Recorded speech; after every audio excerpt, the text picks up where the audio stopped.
Uma lição de humildade, tá, gente? Está escrito aqui. Então vamos ler Vamos ler do começo, né? Porque aí já conecta tudo e a gente já entra na matéria de nova. Então vamos ser bem objetivos aqui hoje. Então, capítulo 13. Antes da festa da Páscoa, Jesus sabia que havia chegado a sua hora de deixar esse mundo e voltar para o Pai. Ele tinha amado os seus discípulos durante todo o seu ministério na terra e os amou até o fim. Estava na hora do jantar e o diabo já havia instigado Judas, filho de Simão Iscariotes, a trair Jesus. Jesus sabia que o Pai lhe dera autoridade sobre todas as coisas e que viera de Deus e voltaria para Deus. Assim, levantou-se da mesa, tirou a capa, enrolou uma toalha na cintura. Depois derramou água numa bacia e começou a lavar os pés dos seus discípulos, enxugando-os com a toalha que estava na sua cintura. Quando chegou a Simão Pedro, este lhe disse: Senhor, vai lavar os meus pés? Jesus respondeu: você não entende agora o que estou fazendo, mas um dia entenderá. Lavar os meus pés? De jeito nenhum, protestou Pedro. Jesus respondeu: se eu não os lavar, você não terá comunhão comigo. Simão exclamou: Senhor, então lava também as minhas mãos e a minha cabeça, e não somente os pés. Jesus respondeu: a pessoa que tomou banho completo só precisa lavar os pés e ficará totalmente limpa. E vocês já estão limpos, mas nem todos. Pois Jesus sabia quem o trairia. Foi a isso que se referiu quando disse: nem todos vocês estão limpos. E aí agora a gente entra na nossa aula de hoje, uma lição de humildade. Fala assim, 12. Depois de lavar os pés deles, Jesus vestiu a capa novamente, retornou ao seu lugar e perguntou: vocês entendem o que eu fiz? Vocês me chamam de mestre e senhor e têm razão, porque eu sou. E uma vez que eu, o seu mestre e senhor, lavei os seus pés, vocês devem lavar os pés uns dos outros. Eu lhes dei um exemplo a ser seguido. Façam como eu fiz a vocês. Eu lhes digo a verdade. O escravo não é maior que o seu senhor, nem o mensageiro mais importante do que aquele que o envia. Vamos parar no 16 e vamos começar então? Para a gente não estender demais a aula hoje e talvez conseguir terminar hoje, né? Então, gente, primeira coisa que eu quero que vocês pensem aqui, né, foi esse trecho que a gente leu.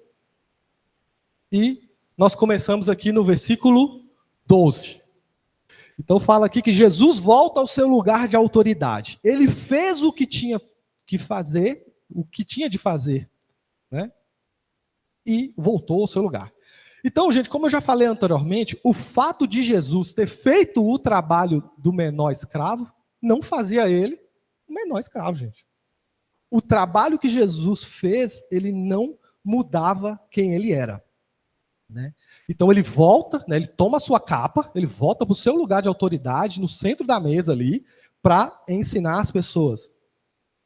Lembrando, gente, que o que ele fez, que eu, igual eu falei, lá em Lucas 22, 24, naquela mesma mesa, né, naquele mesmo lugar, ele tinha visto aqueles discípulos brigando para saber quem era o maior.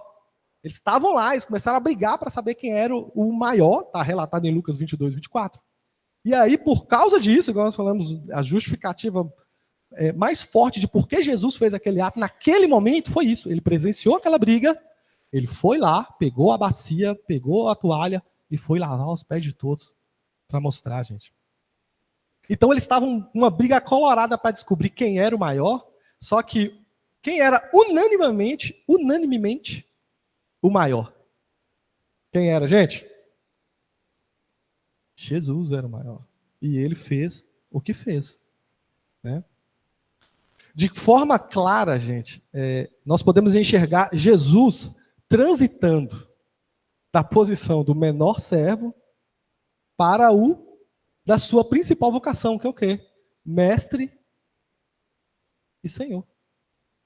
Amém? Então ele não tem problema de mudar ali de posição, mas tudo alinhado à sua vocação, gente. Então toda vez que você vê na Bíblia, tem versões que chamam, né, Rabi.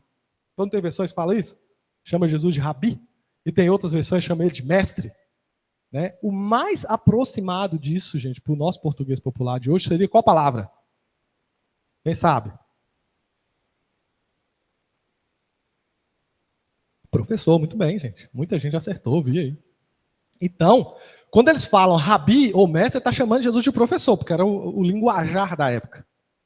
Então, Jesus, ele se moveu, ele fez aquilo alinhado ao seu propósito maior, gente, que é nos ensinar. Né? Então, ele se movia pelo propósito e fez algo extremamente desagradável, gente, porque lavar os pés, que seria lavar os pés, né? Mas de forma alinhada ao seu propósito maior, nos apresentar ao Pai e nos ensinar uma nova maneira de viver, como cidadãos do reino dos céus. Então, ele fez aquilo, ele saiu da sua posição, voltou para a sua posição, mas até o ato dele fazer aquilo era uma forma dele nos ensinar. Então, ele continuava sendo rabi, agachado, lavando um pé. Então, quando a gente serve um ao outro, a gente está alinhado ao nosso propósito. A gente consegue continuar alinhado ao nosso propósito, mesmo fazendo coisas que a gente, às vezes, não quer fazer, gente. Porque, com certeza, Jesus era 100% homem. Você acha que foi legal lavar pé? De jeito nenhum. Não foi bom lavar pé, gente. Mas o lava-pé foi necessário para ensinar eles. Foi necessário para dar um choque naquela turma. E é necessário a gente conhecer essa passagem para a gente se conectar mais, né? Então, gente, qual que é uma das características mais fortes de Jesus que faz com que ele consiga fazer isso também? Eu coloquei aqui, né? Eu entendo que a maturidade de Jesus foi uma das principais características que fez com que ele fizesse o que fez, gente. Por quê, gente? Porque uma das características do maduro é o quê? Ele faz o que precisa ser feito e nem sempre o que você quer fazer. Bem? Tem hora que você não quer lá trocar fralda, né, Marina? Ou todas as horas você não quer trocar fralda. Se eu pudesse, eu não trocava fralda. Mas você não faz só o que você quer. Você precisa fazer isso, você vai lá e faz. Isso é uma característica de uma pessoa madura. Então eu coloquei aqui o significado, né, gente? Eu tenho alguns significados de maturidade aqui, eu quero que vocês reflitam a respeito disso, porque o assunto agora é a maturidade que nos leva a fazer o que precisa ser feito. Esse é o tópico agora, gente. Então, é o estado da condição, estrutura, forma, função ou organismo de um estágio adulto, condição de plenitude em arte, saber ou habilidade adquirida. Mas o que eu quis deixar aqui por escrito para vocês foi essa, eu achei mais palatável. A maturidade é o estado de desenvolvimento mental, emocional e comportamental de uma pessoa no qual ela demonstra um nível avançado de compreensão, autodisciplina, responsabilidade e capacidade de lidar com situações complexas de maneira equilibrada e sensata. É muita palavra, né? Gente, e olhando para isso, como é que está o nosso nível de maturidade? Porque esse é Jesus a quem nós somos chamados a imitar. Ele é o filho maduro de Deus. Né? E eu até coloquei aqui essa passagem. Então, Romanos 8, se vocês quiserem puxar aí, Romanos 8. Ela é uma passagem que coloca, dá para a gente explicar legal essa questão dos filhos. Dos tipos de filhos de Deus. Então, no Romanos 8, a partir do verso 17, ele fala assim, ó: se somos filhos de Deus, então somos seus herdeiros e, portanto, co-herdeiros de Cristo. Quem aqui quer ser herdeiro e co-herdeiro com Cristo? Fala, eu quero. Então, se você é filho de Deus, se você é filho de Deus, já pensou, gente? Que generosidade. Jesus viu no mundo, ele já era o filho unigênito. Ele viu no mundo passar toda essa tortura que ele passou para poder dividir herança. Quem faz isso, gente? É muito louco, realmente, é loucura, né? Porque o evangelho de Jesus é loucura para aqueles que perecem, mas para nós é uma poesia, né, gente? É lindo demais isso. E continua, né, então, co-herdeiros com Cristo, se de fato participarmos do seu sofrimento, participaremos também da sua glória. Então já começou a colocar um se aqui, né? Considere que o nosso sofrimento de agora não é nada comparado com a glória que ele nos revelará mais tarde. Pois a criação aguarda com grande expectativa o dia que os filhos de Deus serão revelados. Então tem uma dificuldade, gente, quando a gente passa algumas coisas do grego e do hebraico, a língua original da Bíblia, para o português, por exemplo, ou para qualquer outra língua, é que às vezes eles têm duas palavras com significados diferentes, que vem para nós uma palavra só. Então a gente vê lá, né? Se somos filhos de Deus, e depois nós falando que a criação aguarda com grande expectativa os filhos de Deus. Só que aí, gente, a primeira coisa aqui, ó, esse primeiro filhos foi o quê? Foi usado uma palavra lá no grego que é teknon. Teknon. Que seria o quê? Um filhinho criança. Então, uma criancinha, né? Um filhinho, um bebê. Né? Então, quando a gente nasce de novo, você já é herdeiro de Deus, gente. Calma. Você já está salvo, herdeiro com Cristo. É só você passar por esse processo de conversão e você começa a ser um filho. Só que o outro filho, ele usa outra palavra que o pastor Geraldo sempre fala, né? Os ruiós. Que é o quê? Um filho maduro. Né? O filhinho tem direito à herança, mas o filho que vai realizar o propósito, que toda a criação aguarda com grande expectativa, a manifestação, então a natureza, a sociedade, está todo mundo esperando a manifestação, não é do filhinho, gente. Não é do bebezinho da fé. São de filhos maduros que vão fazer a diferença. Bebezinho não faz diferença na fé. Então a gente precisa amadurecer como cristãos. E tem vezes que a gente passa anos e anos e anos e anos e anos e não evolui nada. É por isso que, gente, que no meio do filhinho, para virar um filho maduro, o que tem aí, gente? Qual que o versículo fala sobre o quê? 2 vezes. O quê? Sofrimento. Então, o Senhor não vai te poupar de sofrimentos. Por quê? Porque Ele precisa tirar você da condição de criança espiritual e levar para a condição de filho maduro para aguentar o que é o processo. Por isso que José não saiu da barra da saia de Jacó e não pulou para o trono do Egito. Ele não ia dar conta. Ele não ia dar certo. Então, se o sonho é grande, se a expectativa é grande, se o propósito é grande na sua vida, então você vai ter que passar por um período de preparação muito forte. Senão você não vai aguentar.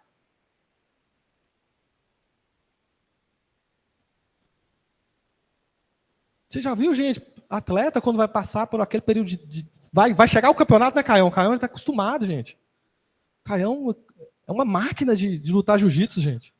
E ele já ganhou campeonatos, medalhas e tudo, mas imagina o que é passar por um campeonato, gente. É horas e horas de treino, você vai saber que você vai pegar uns caras casca grossa, que se você bobear, os caras arrancam seu braço fora. Ou seja, tem que ter um sofrimento ali no meio, gente. Para levantar o troféu, você não vai passar assim, de boa, que é o que muitas vezes essa geração não quer passar, pelos períodos de sofrimento. Pelas coisas, a gente quer sempre evitar. Oh, Deus, não deixa nada acontecer comigo. Oh, Deus, não deixa nada acontecer com meu filho. Não deixa. Peraí, mas tá bom, mas como é que ele vai crescer? Como é que ele vai pegar anticorpo se ele não pegar uma gripe? Nunca. Não tem como. Então a gente precisa sair dessa condição, gente.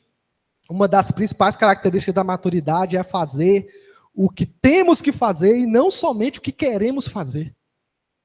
É por isso que muitas vezes, Maurício, você vai ter que lavar o pé do Judas. Por quê? Porque você tem que fazer. Não é porque você quer fazer. Você vai ter que perdoar, irmão Juvenal. Não é porque você quer perdoar. É porque você tem que perdoar. Porque você é maduro. Você é um crente maduro. Pelo amor de Deus. Por isso que é difícil uma igreja infantilizada. que não cresce na palavra. Por quê? Fica 2 pastores tendo que trocar a fralda de 200 marmanjos. Porque o que um crente infantil faz, gente? Enche a fralda toda hora. Faz cagada toda hora. Perdoa a palavra. Deixa eu descer do altar para falar isso. O crente infantil faz cagada. Toda hora. E aí, quem é que tem que limpar? Cadê as mães? Gente, e quando ele acabou de nascer de novo, não tem problema. É normal, o Senhor não exige que novos convertidos acertem tudo de primeira e façam tudo de primeira. Tem um processo. Mas o processo tem que acontecer. O problema é que a gente tem gente de 30 anos de crente que está com comportamento de criança até hoje. 10 anos de... Não pode. Tem que se envergonhar e entrar num processo de maturidade, aceitar o processo de Jesus.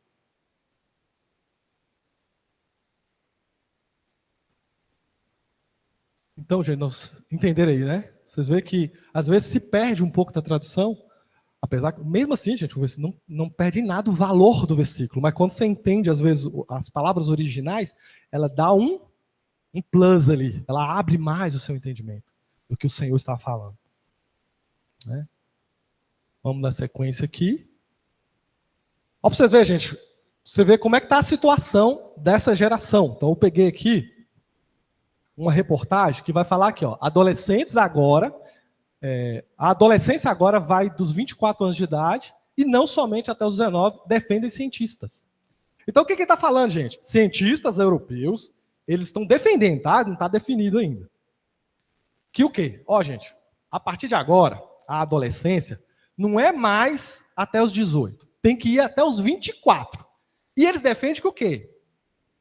Que os pais têm que cuidar mais. Ou seja, o filho, ele tem, tipo assim, dá os mesmos direitos da criança e do adolescente, agora em vez de ir até os 18, tem que ir até os 24, porque senão não vai conseguir, o jovem não vai conseguir atingir todo o seu potencial, eles vão colocando um monte de situações que a gente tem que deixar eles mais um pouquinho no ninho, até 24, senão é covardia, e não sei o quê. É isso que está defendendo, gente. É isso, eles estão infantilizando os nossos jovens.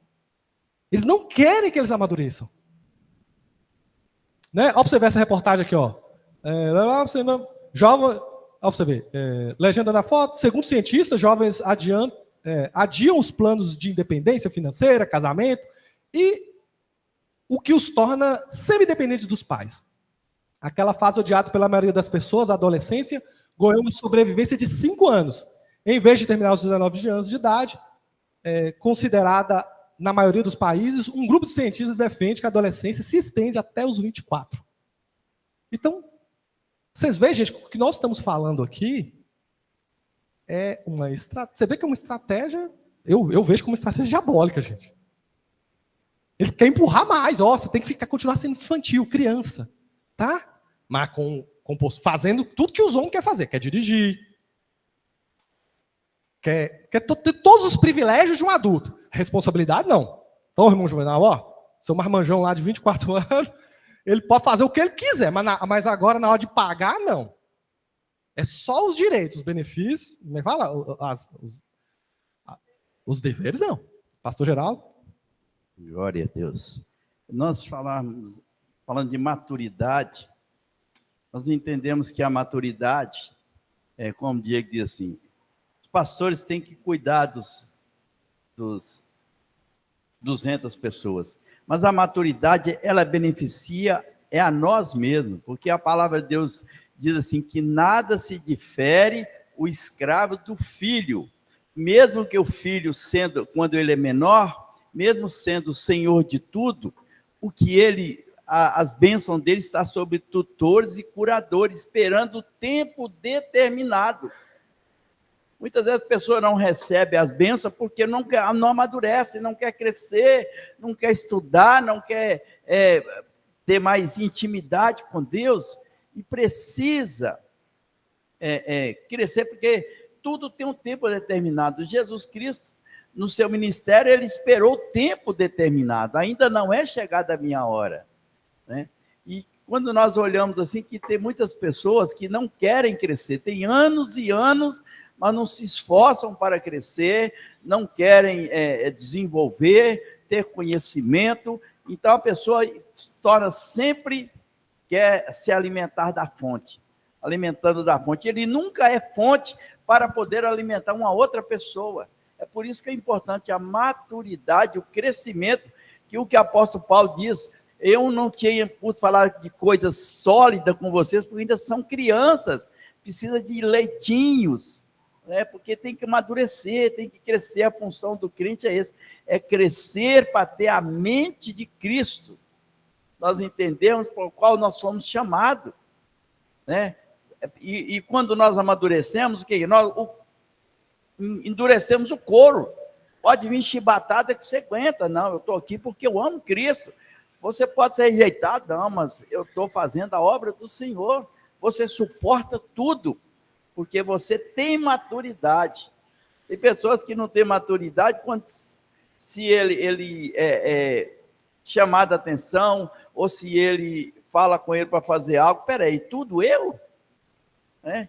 Nós precisamos crescer é atingir o conhecimento do qual nós somos chamados, e nós precisamos a cada dia investir nesse conhecimento, para podermos ter intimidade com Deus, sabemos, para ser, como Jó diz, eu sei em quem eu tenho crido. Amém? Aleluias. Muito boa contribuição do pastor, gente. A maturidade é bom para vocês. É bom para vocês, porque às vezes a gente fica parecendo assim, gente, amadurece, como se fosse bom para mim. É claro que é bom para uma igreja de pessoas maduras, é bom para todo mundo, mas é muito melhor para vocês. Pensa no tanto de vezes que a gente errou lá atrás, que eu olho hoje assim, meu Deus, mas como eu era infantil. Se eu fosse mais maduro, eu não teria feito isso. Foi infantilidade ter feito o que eu fiz. E a gente vai se arrebentando. Entendeu? Então a maturidade é algo bom para nós mesmos. O pastor Geraldo falou muito bem. Então, gente, características de pessoas imaturas, gente. Se você é um jovem cristão, você é maduro, cara, então começa a contribuir dentro de casa. Pelo amor de Deus, arruma sua cama. Faz alguma coisa para ajudar. Se não consegue ajudar com dinheiro, ajuda com outra coisa. Então, maduro é isso. É aquele que... Não é aquele que é só despesa, é só ônus. É a partir da maturidade ele começa a ser um ativo dentro da casa, alguém que contribui. Né? Pessoas, né, maduras correm atrás dos seus sonhos, não de fantasias. Que tem muita gente fantasiando muita coisa, mas não tira o pé, não levanta da cama cedo, não vai estudar, não vai trabalhar, não vai pensar a respeito, não vai ouvir pessoas experientes. São arrogantes.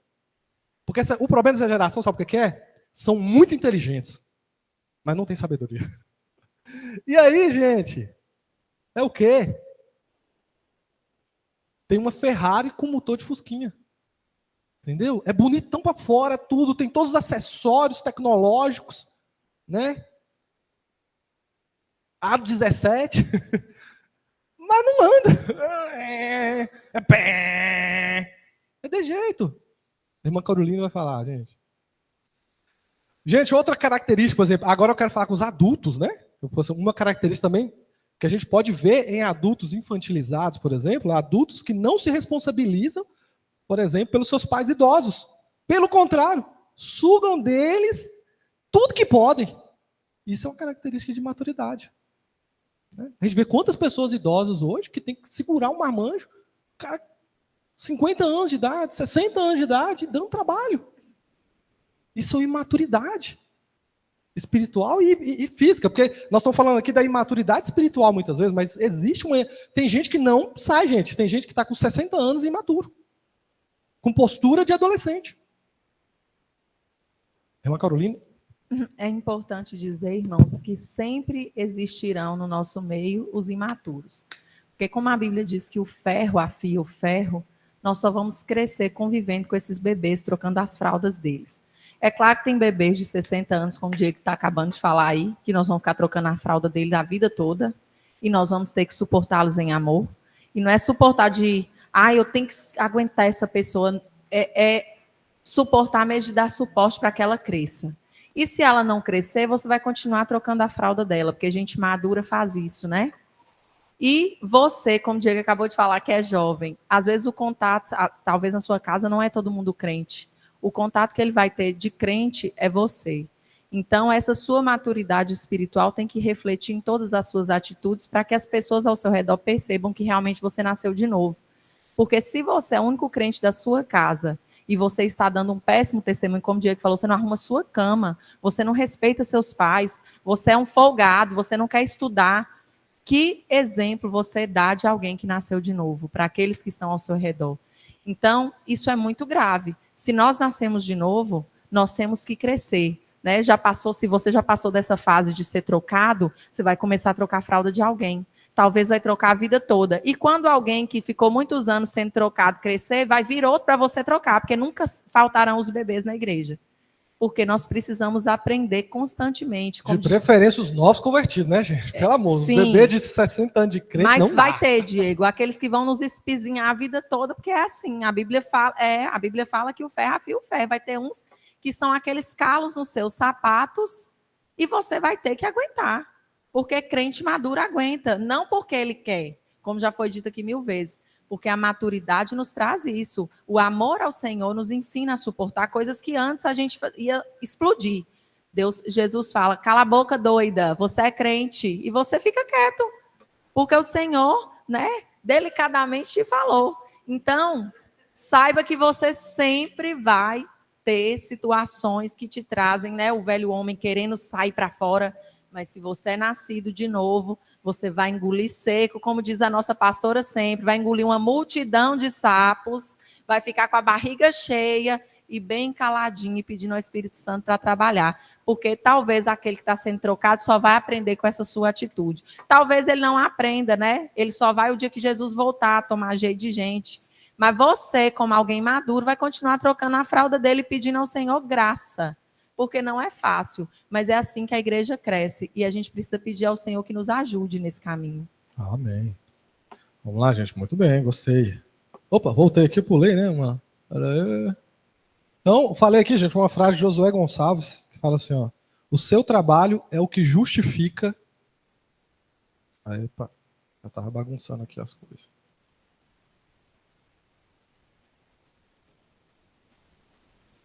Tá aqui. O seu trabalho é o que justifica a sua existência no mundo. E, gente, pode parecer conflitante, né, que eu falei lá atrás, nas aulas anteriores, né, que o nosso valor não está nas coisas que temos ou fazemos. Ou seja, a gente tem valor. Mas tem uma máxima ontológica, né?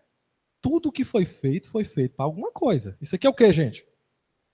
Um copo. Ele foi feito para quê? Para colocar negócio. Isso aqui é o quê, gente? Um púlpito. Ele foi feito para quê? Para enfeitar ali a frente da igreja e para deixar ali um apoio para as Bíblias. Né? E assim também nós. Nós fomos feitos para quê? Né? Nas cartas paulinas vai falar que nós somos feitos para as boas obras. Né? Nós somos chamados, nós somos criados, em Efésios, né? Desde do princípio dos tempos, para as boas obras. Então, eu quero que você vire para a pessoa do seu lado e fale assim, ó, você não nasceu para dar problema. Você nasceu para resolver problema. Jesus te pôs na escola que te pôs, no país que te pôs, na família que te pôs. Jesus, ele tinha uma intenção com a sua vida, irmã Evelyn, por estar ali. Irmão Bradock, ele te colocou no Brasil, Minas Gerais, Montes Claros, lá no estacionamento do shopping, Montes Claros, para fazer uma coisa. Não foi para dar problema, não. Foi para resolver problema, para resgatar pessoas, para ser um exemplo de Cristo ali no meio daquelas pessoas. Então, você não nasceu para dar problema, gente. Você nasceu para resolver problema. Isso é uma das características dos maduros. Jesus tinha que fazer alguma coisa para ensinar aqueles caras que viviam brigando para decidir quem era o maior. Não tinha isso toda hora na Bíblia, você vê isso? Eles brigando para decidir quem é o maior. O que ele fez? Teve que fazer um serviço ruim. Mas ele fez. E eu coloquei aqui, gente, algumas características para a gente diagnosticar se a gente é maduro. Então eu quero que você escute alguma dessas características e comece a se autodiagnosticar. Será que realmente eu sou maduro? Né? Será que realmente eu sou maduro? Porque senão a gente vai ter dificuldade, porque o nosso tema ainda é servir, né, gente? Senão a gente vai começar a servir a Deus por barganha. Eu vou servir, vou fazer as coisas porque Deus vai me dar. Eu vou fazer isso porque aquilo outro. Não, cara. Você já está errado. Se você está entrando no serviço da casa de Deus ou fazendo as coisas para Deus, querendo alguma coisa em troca por causa disso, isso é a sua motivação principal, você está errado. Porque ele fala, sirva porque eu servi você. Primeira coisa é essa. Então, gente, vamos lá. Primeira coisa, né? As pessoas maduras nunca deixam de servir. Nunca deixam. Mamãe nunca deixa de servir o filho, independente da situação. Né? As dificuldades que passa, ele vai estar ali. O menino xingou você todo, mas você vai lá e serve. Te deu trabalho de novo, falou, você falou, não faz isso, você foi lá e fez. Aí ele se arrebentou, aí você tem que ir lá, dar uns tapas nele e ainda passar o curativo. Você tem que resolver, pagar a conta do que ele quebrou. Entendeu? Então, nunca para de servir as pessoas maduras. Né? Quantos pararam de servir, né? Como é que está cada dia mais difícil fechar uma diretoria? 2025 vai ser diferente, pastor. 2025 vai ser diferente. Nós vamos ter muita gente aqui para a gente fechar, né, pessoas maduras servindo a Deus aqui em comunidade. Em nome de Jesus. Porque todo dia, gente, todo ano é um parto. 2. Nunca deixam os prazeres de curto prazo guiar as suas escolhas. Isso é uma das maiores características da maturidade. É você deixar de fazer uma coisa prazerosa agora, pensando no futuro. Cara, eu vou deixar de fazer isso porque tem algo maior me esperando. Quantos hoje estão colhendo os frutos amargos, ruins, de uma vida que o cara preferiu dormir até mais tarde? Quantos que talvez, se tivesse investido lá atrás no estudo da palavra, não estariam hoje com seus casamentos em dia? Porque foi falta de sabedoria, foi falta de saber a palavra de Deus, gente. Porque tem muita gente que acha que vir à igreja é amuleto. Não é. Você vir aqui não é mandinga, não é amuleto. Você não vai pegar nada, igual o irmão falou. Não vai ser por osmose as coisas que não. Você deixa a palavra entrar, você deixa a coisa mudar na sua vida, e aí, então, com essa bênção da palavra de Deus na sua vida, o seu casamento vai ser transformado, irmã Andréia.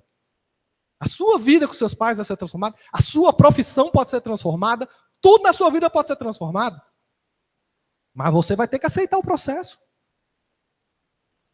Você vai ter que viver coisas, às vezes, desagradáveis agora para colher um fruto depois, bom. Então, gente, pessoas maduras não deixam os prazeres de curto prazo, a dormidinha até mais tarde, né? Por exemplo, né? Em troca do manjar espiritual da palavra de Deus, que vai mudar a sua vida para sempre.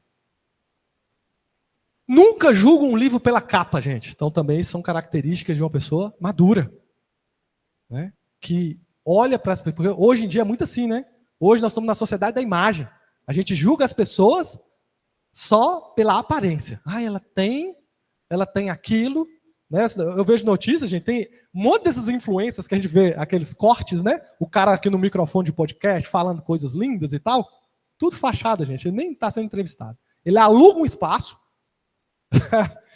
Ele aluga um espaço para ficar filmando ele mesmo falando essas coisas para que você acredite que ele é referência. Então, é uma sociedade que engana muito. Então, a gente não julga o livro nem positivamente, nem negativamente pela capa, porque tem muita gente humilde aqui na igreja, tem muita gente humilde aí que você conhece, que tem uma sabedoria incrível de Deus para te passar, que tem um comportamento incrível, mas ele não veste a roupa legal igual você acha que ele deveria vestir. Às vezes ele fala, nós foi, nós vai, e aí perdeu o valor, só porque ele fala errado. Amém? Não julgue o livro pela capa. Não vou. Nunca se negam a sofrer por um propósito maior, cumprem a sua função, que é o que nós estamos vendo que Jesus fazer, né? Nunca se negam a sofrer por um propósito maior. Nunca comem comida crua, gente. É paciente. Ou seja, tem gente que quer ter o que não pode ter. Você já viu aquele cara que pegou primeiro emprego, CLT, carteira assinada, está ganhando R$ 1.500 por mês, vai lá e quer comprar um carro igual ao do irmão Alisson. Vai dar ruim, cara. Não vai conseguir pagar. Ou seja, ele quer o benefício, mas ele não está pronto para aquilo agora. Ele não consegue viver aquilo. E eu estou falando de carro, isso pode ser casamento, isso pode ser tanta coisa. A gente quer viver agora aqueles prazeres, aquelas coisas que estão destinadas lá na frente. Mas se você tiver paciência, você não vai perder lá na frente. É por isso que Deus não dá algumas bênçãos que a gente precisa, que a gente tanto sonha agora. Por quê? Porque você precisa passar por um processo. Você precisa passar por um processo para você estar pronto para ter aquilo, para que você não perca aquilo lá na frente. Então, essa simbologia da comida crua é muito interessante. Vai fazer mal você comer uma comida crua. Depende do sushi, talvez, né?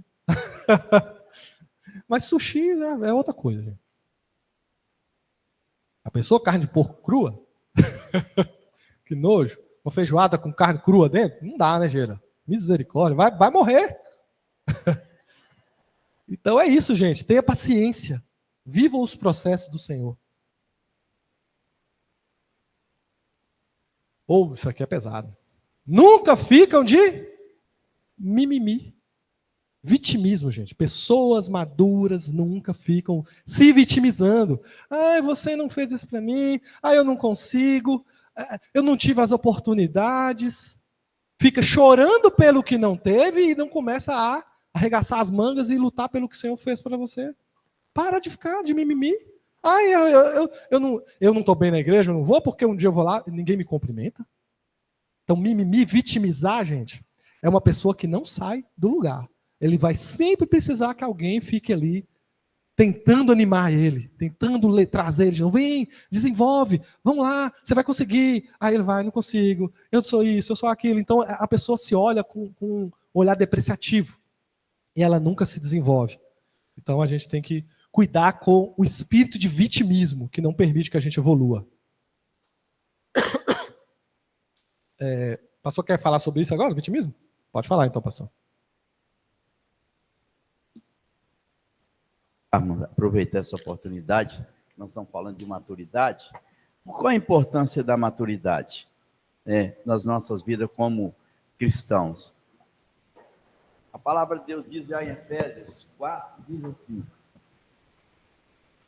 a maturidade, porque nós precisamos amadurecer? Para que não sejamos como meninos agitados de um lado para outro, levados ao redor por todo o vento de doutrina, pela artimanha dos homens, pela astúcia do que induz ao erro.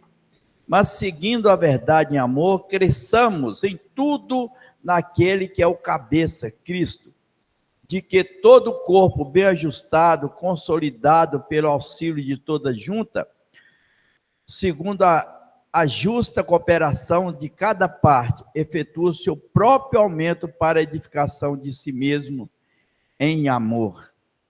A importância da maturidade, querido. Você cresce, contribui para o crescimento do reino e você se blinda contra todas as astúcias do inimigo, contra as armas forjadas do diabo, contra as astúcias dos homens, para você ter maturidade, para você crescer. E quando você cresce, você contribui para o crescimento da igreja, do reino de Deus, porque nós fomos chamados para isso. E quando nós somos chamados e cooperamos com aquilo que Deus determinou, nós recebemos a bênção.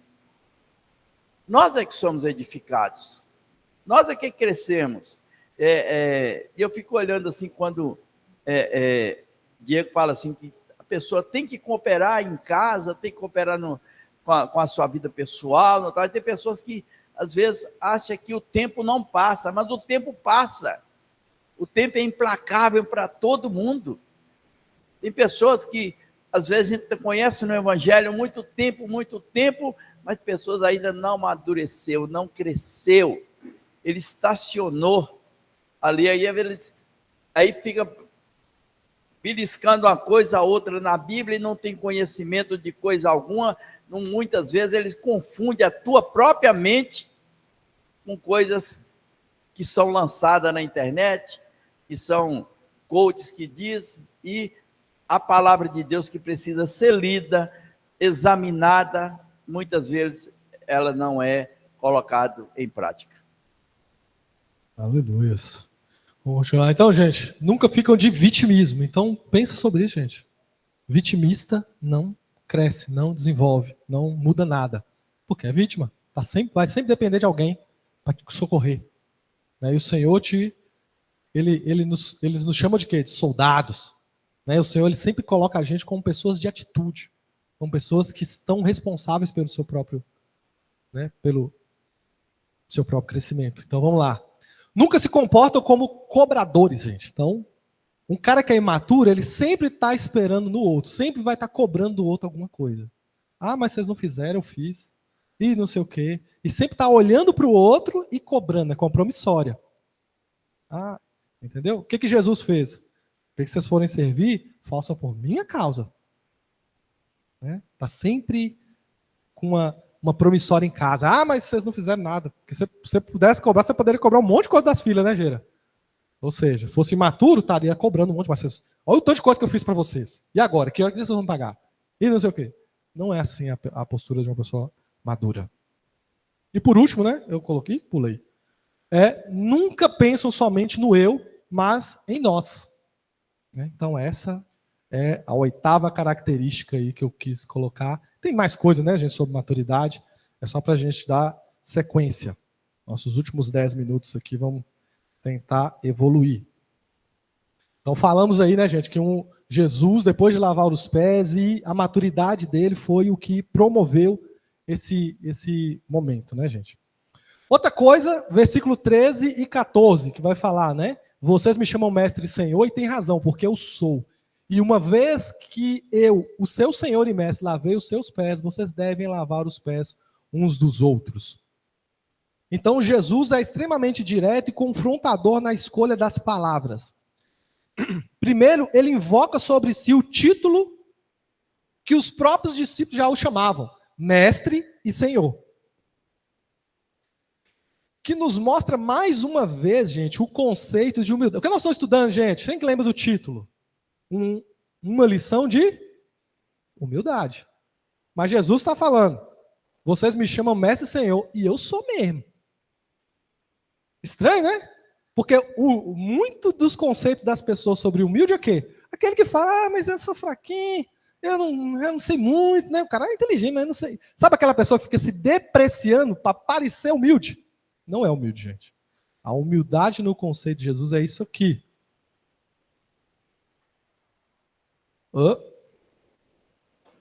Isso. Humildade não é pensar menos de si mesmo, mas é pensar menos em si mesmo. Então, a pessoa verdadeiramente humilde, gente, é aquele que se importa em ouvir você de verdade, está prestando atenção no que você fala. Gente, você quer conhecer uma pessoa humilde? Você conversou com ela, normalmente você se sente melhor. Porque ela realmente está interessada no que você tem a dizer. São pessoas que pensam muito nos outros, que fazem pelos outros. Esses são os verdadeiros humildes. Igual esse símbolo do lava-pé que nós estamos vendo. E tem muita gente que acha que ser humilde é falar mal de si mesmo. É ficar ali, se depreciando. Eu não sou... Jesus não, eu sou o mestre e eu sou o Senhor. Sou mesmo. Mas eu lavei o pé de vocês. Ou seja, eu pensei primeiro em vocês. Eu não deixei vocês ter que pegar no pé sujo um do outro aqui, que vocês não queriam fazer. Eu fiz. Então a gente tem que começar a pensar, você é uma pessoa humilde de verdade? João? Super humilde? Aprende. Que a gente tem que ver isso, gente. Tentar viver, tentar espelhar esse exemplo de Cristo nas nossas vidas, gente. Vamos dar sequência. Então, gente, lembrando que estamos estudando, né? Jesus coloca sobre si. Lembrando que nós estamos estudando os atos de maior humildade relatados na palavra. Vocês me chamam de mestre, Senhor, e tem razão porque eu sou. Ele confirma. E reafirmando o sentido das palavras, gente. O que é mestre? Aquele que tem função e capacidade de ensinar. Epa, já pulei aqui, indevidamente. E Senhor? Aquele a quem uma pessoa ou coisa pertence, sobre o qual ele tem poder de decidir. Né? Então, eu gostaria de refletir com vocês. Jesus realmente é o seu mestre? Ou seja, ele tem influência sobre o que você pensa de verdade? Porque tem muita gente hoje vivendo com um pensamento, por exemplo. Ele fala que é de Jesus, mas ele permitiu que pensamentos, por exemplo, feministas, extremistas, estejam na sua mente. Não, eu acredito nisso. E isso é que é verdade, milita e briga com todo mundo. Peraí, mas é Jesus que é seu mestre? É ele que te ensina? Às vezes é uma influência da internet, que é o seu mestre. É ele que está dizendo o que você tem que fazer e como você tem que viver. E outro conceito que ele usa, Senhor. Senhor lá no grego, gente, é o Kyrios. E o que é isso? É o mesmo... A igreja primitiva foi muito perseguida por causa dessa palavra, vocês sabiam? Jesus é o Senhor. Falar isso no Império Romano, gente, era quase uma sentença de morte. O cara tinha que ser muito macho para falar Jesus é o Senhor naquela época. Sabe por quê? Porque é a mesma expressão que era usada por César, o imperador romano. Então eles falavam, Jesus é Kyrios. Ou seja, era o mesmo título de César. Então peraí, só pode ter um Senhor no Império Romano? E aí muita gente perdeu a cabeça por causa de uma palavra, de uma verdade. E a gente fica aqui toda hora, Jesus é meu Senhor, Jesus é meu Senhor. Peraí, tá bom. O que é o conceito de Senhor, gente? Aquele que é dono e tem o direito e o poder de decidir sobre a sua vida.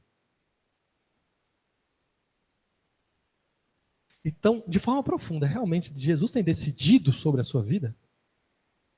Porque ele nos deixa aí agora o que, gente? Um mandamento. Não é uma sugestão. Não é sugestão. Lave os pés uns dos outros, Manu. Ele não está te sugerindo. Ele está te mandando fazer. E a gente muitas vezes encara os mandamentos de Jesus como sugestões para uma vida melhor.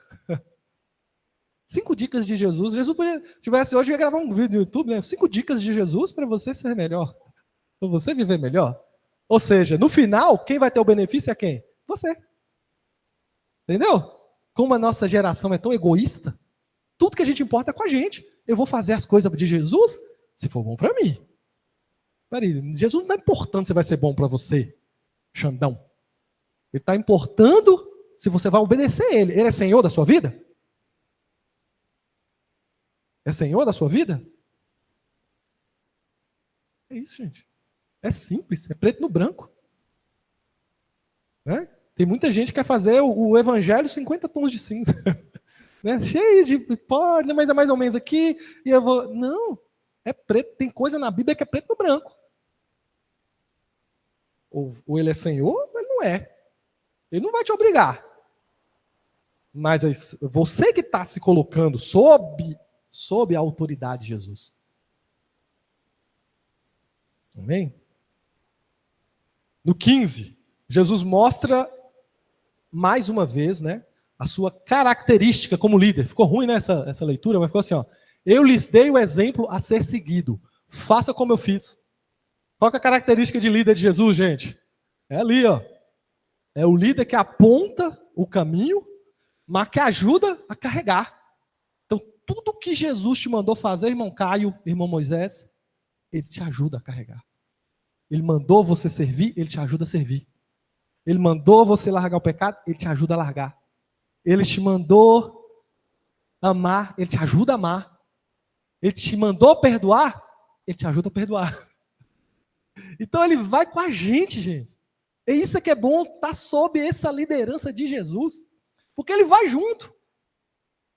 Ele não senta aqui, ó. Isso aqui é a liderança dos fariseus, gente. Ele sobe em cima da carga, ó, vai lá e faz. Vai lá e faz.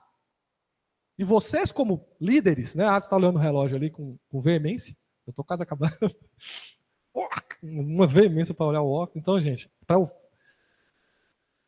vocês como pais, como profissionais, todos vocês aqui, eu sei que em algum momento ou vivem uma posição de liderança, ou vão viver em breve em posições de liderança.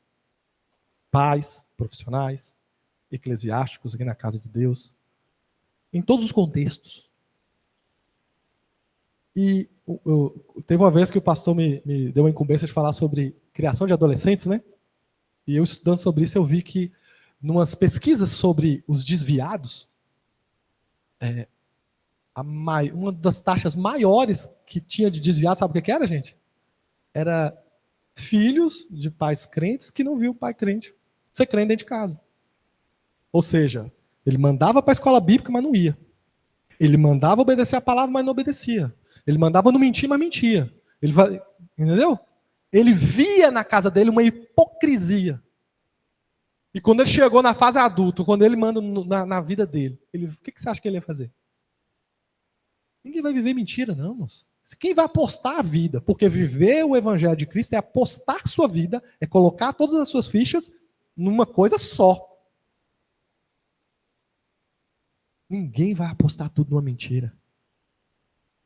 As pessoas precisam ver verdade em tudo que você falar. No seu cristianismo como um todo. Eles precisam ver verdade. Amém? Diego. E o exemplo já vem desde do Velho Testamento. Ensina a criança do caminho, caminhar junto, ensinar, né? Direcionar limites, deveres e obrigações. Eu estava olhando, eu vi uma história aqui. Um adolescente estava indo para a igreja, né? E ele estava indo, o pai dele, então, não queria que ele fosse para a igreja. Aí ele chegou para o pastor e falou assim, eu não vou vir mais na igreja, que meu pai falou que não é para mim vir na igreja. Aí o pastor falou, então tá certo, obedeça seu pai.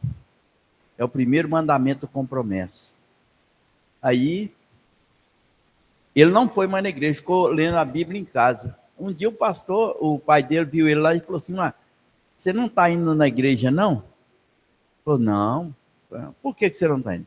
Porque o pastor falou que eu tinha que obedecer o senhor. O senhor falou para mim não ir, então que eu não fosse. Aí o pai dele falou, então você está no lugar certo, pode ir. Né?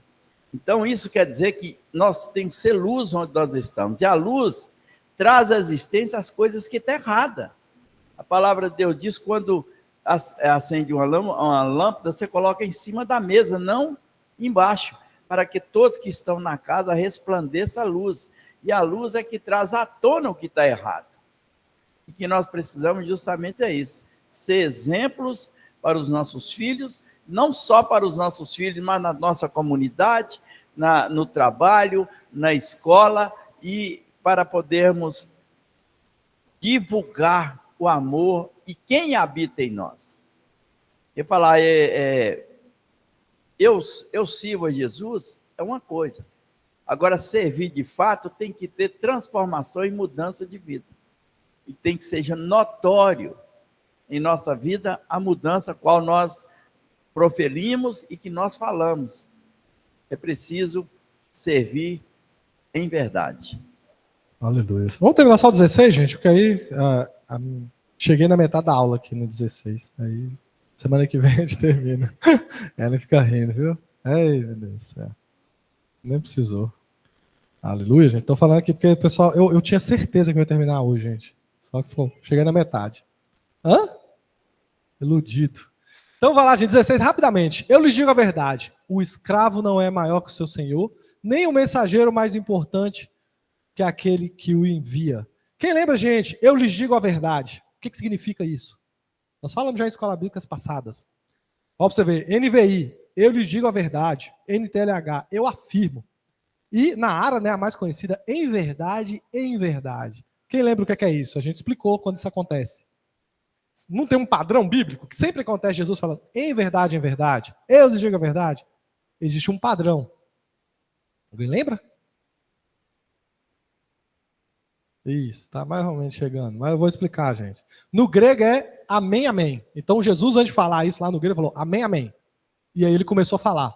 E o que é isso, gente? Toda vez que ele falar em verdade, isso, na verdade, ele está elevando a importância do ensino. Então, é tipo assim, ó, eu estou falando, agora, em verdade, é tipo assim, isso aqui é super importante.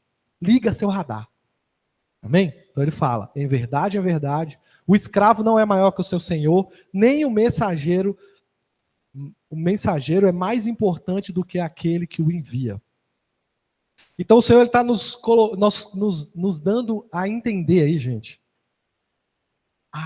que nada pode nos impedir de servir. Por quê? Porque ele fez. Porque muita gente não se abaixa para servir, não lava o pé do Judas, não troca as fraldas, nós usamos muito essa frase aqui, né? Trocar a fralda do imaturo. Por quê? Porque, pô, como assim eu vou fazer isso? Porque a gente tem orgulho dentro de nós. Porque a gente acha que a gente é mais importante, que a gente é superior a isso, que a gente está acima disso.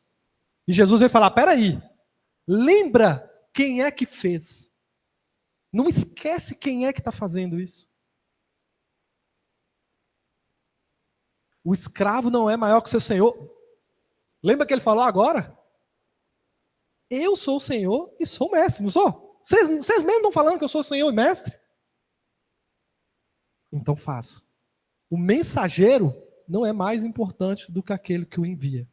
Então Jesus eleva essa importância dessa palavra. Ó, põe na sua cabeça. Olha o que Jesus fez pelos irmãos. Olha o que Jesus fez pela família da fé. Olha o que Jesus fez pela essa humanidade. E o que ele espera que a gente faça. Amém? Vamos ficar de pé então. Vamos encerrar. Chega por hoje.